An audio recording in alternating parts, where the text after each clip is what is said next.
His tax-cutting agenda, though, hitting a major slowdown as establishment Republicans in the United States Senate reject the president's notion that tax cuts can pay for themselves by increasing growth. So who's right? Joining us now is Americans for Tax Reform President Grover Norquist. Grover, I just had a chance to ask our Treasury Secretary Mnuchin about this. Yeah. I specifically asked him what he thought of those people like Senator McConnell who think that you have to use this static analysis to judge whether or not to institute tax cuts. Here's his response. Take a listen. I think it makes no sense, and people who quote that, I think, are living in the Stone Ages. We're about creating economic growth, we're about broadening the base, and we're going to make sure that this is tax reform, not just tax cuts, and that they're paid for. Living in the Stone Age, that's pretty harsh, but do you agree? Right. Well, I hope McConnell didn't quite say he doesn't want any dynamic scoring. He may take the position that he has to live with the cramped dynamic scoring that CBO and joint tax sometimes do.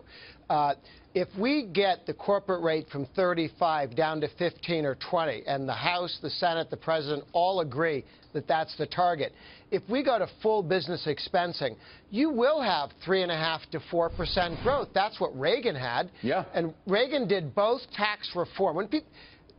Tax cuts are tax reform.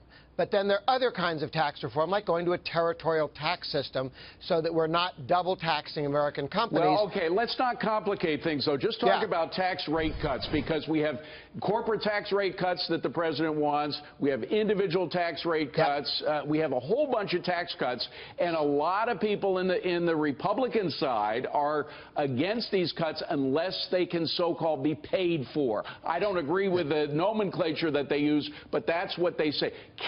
I mean, the president is the president. There's a Republican Congress now, both in the House and the Senate. They're not going to have a chance like this again in their lifetime. Isn't it time to back the president?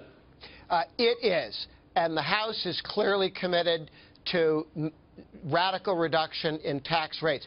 One way you can do both is, instead of looking at a 10-year window, right now we say it has to be revenue neutral after 10 years, even with dynamic scoring.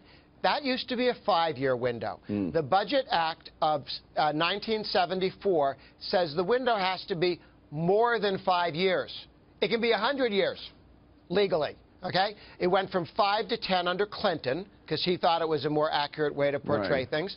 Frankly, when you're looking at moving depreciation schedules, which are often 35, 25 years long, going to a 25-year period, which allows you to have almost permanent tax cuts, even though they don't fit inside the box that some of the folks want, a 25-year window. And this is our friend, the senator from Pennsylvania, Pat Toomey, has been pushing that. The White House is very supportive. We have breaking news. I got to interrupt, but I got to say, it's all sounds like weeds to me. It's a very simple proposition. The president wants to lower tax cuts. There are Republicans who don't want to do it, but they should back the president if they want to get it done, because they won't have this chance again in their lifetime. We've got to leave it at that. Grover, thank you very much. Cheryl. Well,